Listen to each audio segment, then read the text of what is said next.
There were 5 of them when I walked in. My mother, my brother, his wife, 2 lawyers I had never seen before, already seated, already arranged around the dining room table like they had been there long enough to settle in. The room smelled like coffee that had been made hours ago. My mother had called it a family meeting. A quick thing, she said. Just to go over some paperwork. I stood in the doorway and counted the faces and understood immediately that nothing about this was quick or casual, or a meeting between family. I set my bag down. I smiled. I said, "That's a lot of people." Then I said, "Funny thing is, I only brought one person too.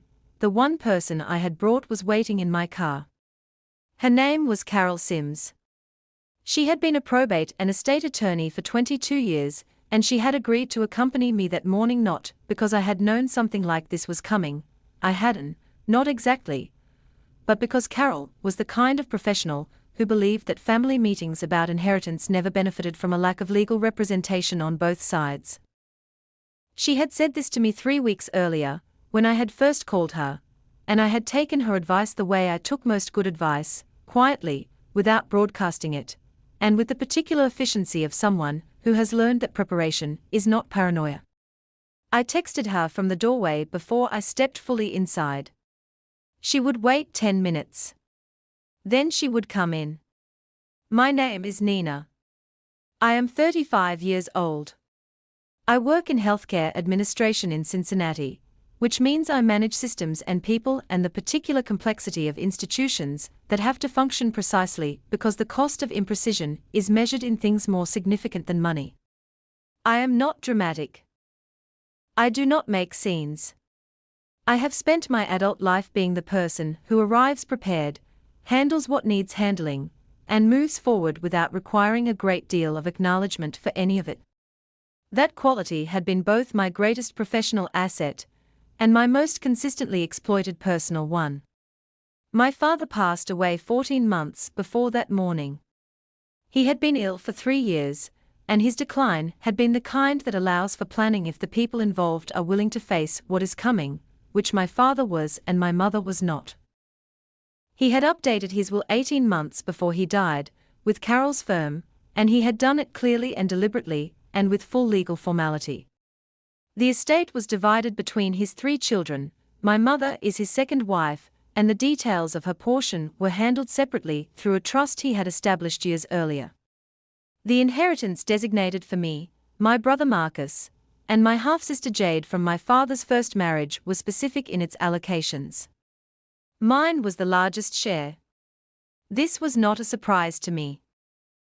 My father and I had a relationship built on conversation and honesty in a way that his relationship with Marcus had never quite been, for reasons that were old and complicated and rooted in a dynamic that had existed since before I was old enough to understand dynamics. My father had told me, in one of the last clear conversations we had, that the allocation reflected what he knew about each of his children, and what he believed each of us would do with what we received. He said it plainly. He was not a man who performed his feelings, but he was a man who communicated them when communication was warranted. Marcus had known about the allocation since the will was read. He had said nothing at the reading. He had driven home and spent 3 months saying nothing. And then, at some point in the 4th month, he had begun having conversations with my mother that I was not part of and that I only became aware of through the particular atmospheric change that occurs in a family when something is being organized in one direction and you are in another. My mother was not a malicious woman. I want to say that clearly because it is true, and because the truth of it is part of what made the dining room table so difficult to absorb. She was a woman who had spent 30 years managing the needs of a household with 2 children of significantly different temperaments, and had developed, as her primary coping mechanism, a profound aversion to conflict between the people she loved. When Marcus was unhappy, my mother experienced it as a crisis requiring resolution. When I was unhappy, she experienced it as a situation I was equipped to manage. She had built her response to that morning on the same architecture. Marcus was unhappy about the allocation. Marcus's wife, Diane, had opinions about what fairness looked like in this context. My mother wanted peace in her family and had calculated, in the way she always calculated, that the path to peace ran through me. That I was the one who could absorb this. Who could adjust? Who could be reasoned with and redirected without the kind of escalation that Marcus was capable of when he believed something was being withheld from him? She had not factored in Carol. She had not factored in the 3 weeks I had spent documenting every communication I had received from my father about the estate. She had not factored in the recording application I had running on my phone when I set my bag on her hallway floor. I stepped into the dining room. I looked at the 5 faces arranged around the table. I smiled. The lawyers introduced themselves first. That told me something. In a genuine family meeting, family speaks first. Lawyers are present as support, as documentation, as the professional infrastructure around a human conversation. When lawyers introduce themselves before the family members do, it means the meeting was designed by the lawyers, for the lawyers, with the family arranged around a legal objective rather than a relational one. I filed that observation and sat down. The older of the two, a man named Gerald, explained that they had been retained to facilitate a conversation about the estate. He used the word facilitate 3 times in 4 sentences, which is the professional equivalent of saying this is being framed as collaborative even though it isn't. He said there were concerns about the allocation. He said the family felt that a more equitable distribution would serve everyone's long-term interests. He said equitable with the specific emphasis of someone who has been briefed to use that word and believes it will land as neutral when it is not neutral at all. Marcus said nothing. He was looking at the table in the way he looked at things when he had decided in advance what he thought and was waiting for the process to confirm it. Diane looked at me with the expression she had worn at every family gathering for 11 years. A careful, surface-level warmth that had never once made it to her eyes. She said she hoped we could handle this like adults. I said I hoped so too. My mother was at the head of the table, and she was doing what she always did when a situation she had set in motion was now in motion, looking at a point slightly above and between the people involved, as though the ceiling held some neutral position she could occupy while the thing she had arranged itself. She had organized this morning. She had called the lawyers. She had made the coffee that was now hours old. And she had called me and told me it was a quick thing, just paperwork, come for an hour. I had known my mother for 35 years. I understood her mechanisms completely. What she had never understood, or had understood and chosen not to account for, was how thoroughly I had learned them. The pattern began when I was 8 years old and Marcus was 12 and our father had taken me to a science fair exhibition at a museum 3 cities over, just the 2 of us, because it was the kind of thing I loved and Marcus had no patience for.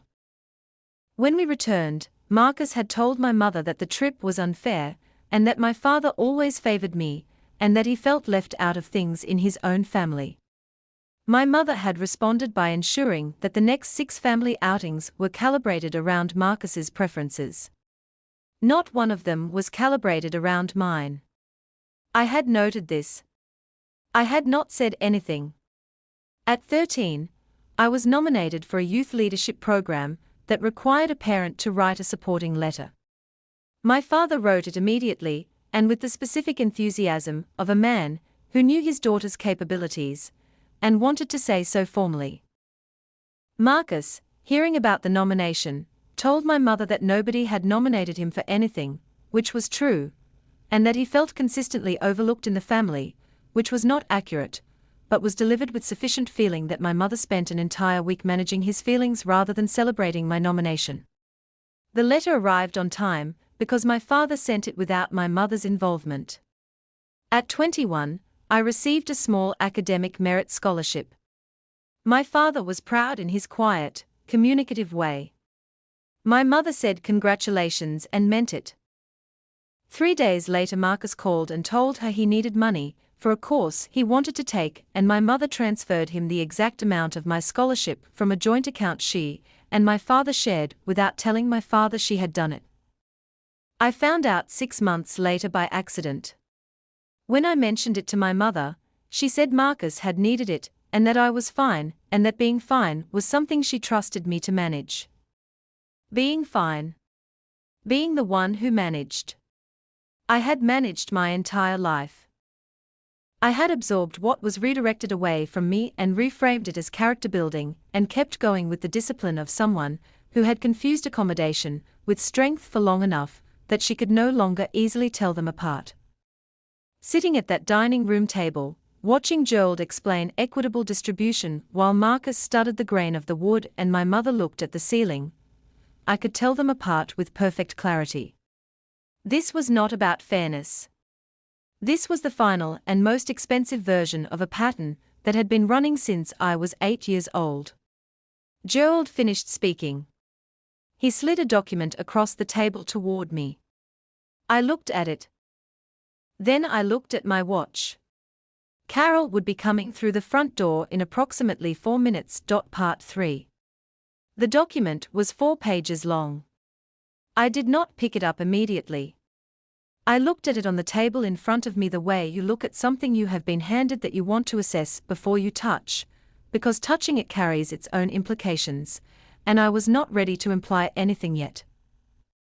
Gerald was watching me with the practiced patience of someone who had done this kind of thing before and understood that silence after a document is presented was normal and could be waited out. He did not know I was also waiting for something. I read what I could from the angle it was sitting. A reallocation agreement. My name at the top, listed as primary party. A set of figures that redistributed a significant portion of my designated inheritance into a joint family account, the management of which was assigned, on the second page, I could partially read, to Marcus. The language was formal and clean, and had clearly been drafted by someone who knew how to make a significant transfer of assets, read like a reasonable administrative adjustment. Gerald said, "We'd just need your signature today to begin the process." I said, "I'd like a moment to review it." He said, "Of course, take your time." Diane looked at Marcus. Marcus looked at the document. My mother looked at the ceiling. I took my time. I read all 4 pages.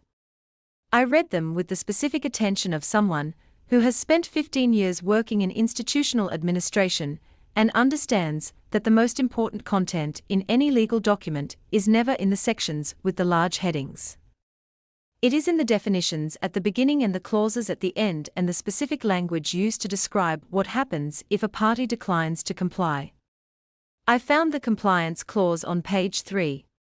It was written in language that was careful and layered, but what it described, stripped of the professional vocabulary around it, was a threat. If I declined to sign, the document stated, the family reserved the right to pursue a formal contestation of the will on grounds of undue influence in the drafting process. Gerald's firm would represent the contesting parties. The language implied that contesting parties had documentation. It implied that the documentation was substantial. It implied, in the specific way that legal language implies things it cannot state outright, that declining would be more costly and more painful than signing. I set the document down. I looked at Gerald and I said, "Can I ask who prepared this?" He said his firm had drafted it based on the family's instructions. I said, "And what documentation do the contesting parties have regarding undue influence?" He paused in the way people pause when a question is more precise than they expected. He said, "There are concerns about the circumstances under which your father updated his will."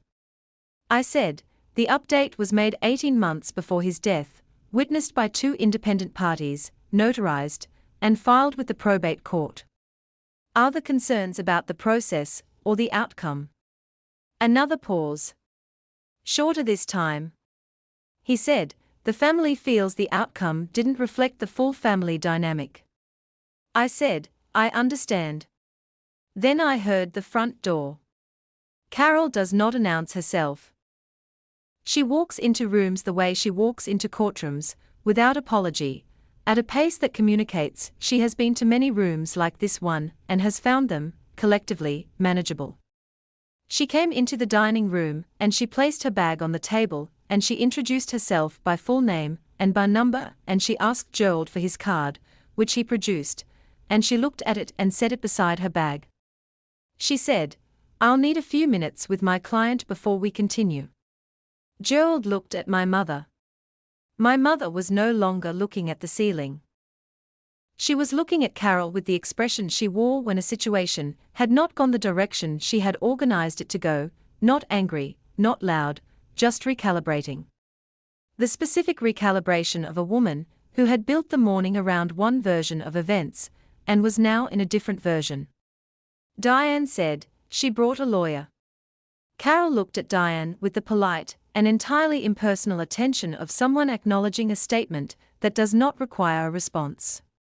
Marcus said nothing. He was looking at the document on the table. I stood up from my chair and I walked with Carol to the hallway, and she asked me 2 questions, and I answered both, and she nodded and said, "All right." Then she said, "Are you ready to go back in?"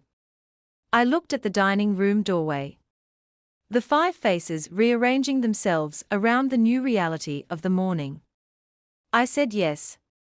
I was completely ready. Something had finished in me in the minutes I had spent reading that document. Not loudly. Not with any of the dramatic internal rupture that people expect from these moments. Something simply completed its motion.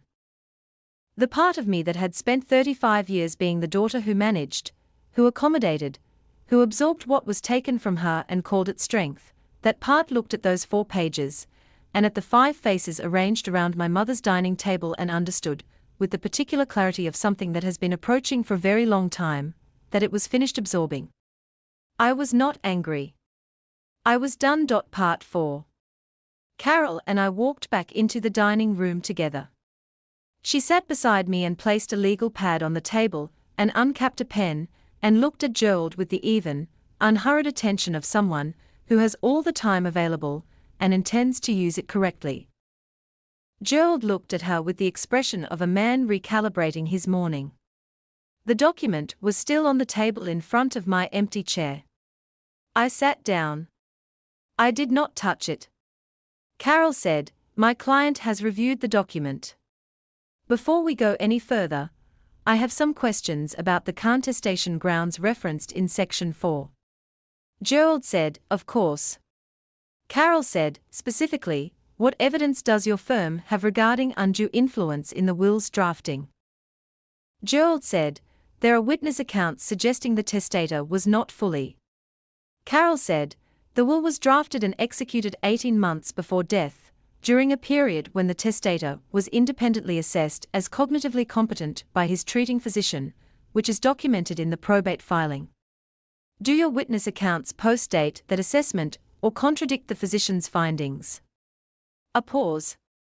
Gerald said, "We would need to review the specific documentation." Carol said, "I have it here if that would help." She opened her bag and placed a folder on the table.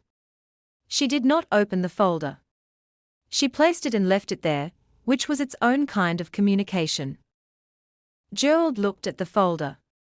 Then he looked at his colleague, the younger lawyer, who had not spoken once since I arrived and who now appeared to be finding the table's surface as interesting as Marcus had found it earlier. Diane said, "We are just trying to make sure everyone is treated fairly." Carol looked at Diane with the same polite and impersonal attention she had deployed earlier. She said, "That's my client's interest as well." My mother said, "Nina." She said my name in the voice she used when she wanted to appeal to something between us that existed outside the room's current arrangement. The voice that said, "We are still family, underneath all of this, and family finds a way." She had used that voice my entire life, and it had worked my entire life, because I had always wanted it to be true enough that I was willing to act as though it was. I looked at her. I said, "Mom, I love you." I said it simply and without performance, because it was true and would remain true regardless of what happened in this room. Then I said, "But I'm not signing this." She looked at her hands.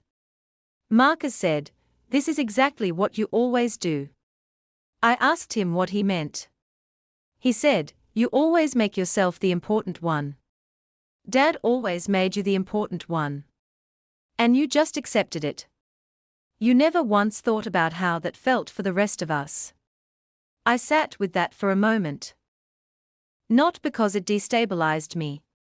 Because I wanted to hear it clearly and respond to it honestly rather than reactively. I said, "I know you feel that way. I have known you feel that way for a long time. And I'm sorry the family felt unbalanced to you. That was never something I chose." He said, "The money should be shared equally." I said, "Dad made a different decision. He had the right to make it." Marcus looked at the document. Then he looked at Gerald. Something in the look communicated a question, and Gerald's response, a slight and almost imperceptible shift of his posture, communicated an answer. The answer was that the contestation grounds were not, in the presence of Carol's folder, and Carol's questions and Carol's bar number, as solid as they had appeared when the morning was designed. Gerald said they would need to consult with their clients before proceeding further. Carol said she thought that was a good idea. She recapped her pen. She closed her bag. She left the folder on the table. We left. In the car, Carol told me the contestation claim would not survive a formal challenge. She said the documentation trail my father had left was thorough in a way that suggested he had anticipated exactly this possibility and had prepared accordingly. My father had known his family. He had known what might happen after he was gone. He had done what he could, from the position of a man who understood that the living would continue to be exactly who they were. I drove home. The weeks that followed were quiet in the way weeks become quiet after something that was anticipated finally arrives and passes. Gerald's firm sent one follow-up letter, measured in tone, significantly reduced in its demands, suggesting a modest voluntary contribution to a family fund as a goodwill gesture. Carol responded on my behalf. The correspondence did not continue after that. Marcus did not call me. My mother called once, 2 weeks later. She did not mention the morning. She asked how I was. She asked about work. She talked about the weather in the careful, ambient way she talked when she was present without being able to be direct. I answered her questions. I asked about hers. The call lasted 20 minutes, and was not the worst 20 minutes we had ever spent together, which felt like its own kind of progress. I did not wait for an apology. Not because I had given up on one, but because waiting had never been the correct posture for me in this family, and I had spent enough of my life in postures that didn't fit. The inheritance was handled through Carol's firm over the following months. Probate closed cleanly. The funds transferred to the account my father had designated. I sat with the figure for a while before deciding what to do with it. Not out of indecision. Out of respect for what it represented. My father had made a careful and considered choice. I wanted to honor it with the same care. I invested the majority. A portion I set aside for something I had been planning quietly for 2 years, a small consulting practice, healthcare operations, built on the skills I had developed and the professional reputation I had earned without anyone's assistance, or acknowledgement, or allocated resources. I incorporated in January. The name was simple. Mine. Carol came to the small opening gathering I held at my apartment, 8 people, good wine, the easy warmth of a room full of people who were there because they wanted to be. She raised a glass and said something brief and precise that I have not forgotten. She said, "The best estates are the ones where the person who left them knew exactly who they were leaving them to." I thought about my father. The last clear conversation. His voice saying he knew what each of us would do with what we received. He had known. I was doing it. The dining room table and the 5 faces and the 4-page document felt, from the other side of those months, like the final scene of a story that had been building since I was 8 years old, and a family trip to a science museum had been followed by 6 outings organized around someone else's preferences. It had been building through every scholarship and every nomination, and every moment I had been handed the role of the one who was fine and had accepted it without examining the cost. The cost had been real. I had paid it for 30 years. What I had received in return, the discipline, the preparation, the absolute unshakable knowledge of my own capabilities built entirely without external validation, was also real. Both things were true. I had stopped needing one of them to cancel out the other. My office had good light in the mornings. A desk I had chosen. A window that looked onto a street that was mine in the sense that mattered, the city I had chosen, the life I had built, the practice that bore my name. I arrived early every day. I made coffee that was not hours old. I sat down and I worked. That was enough. That was, it turned out, exactly enough.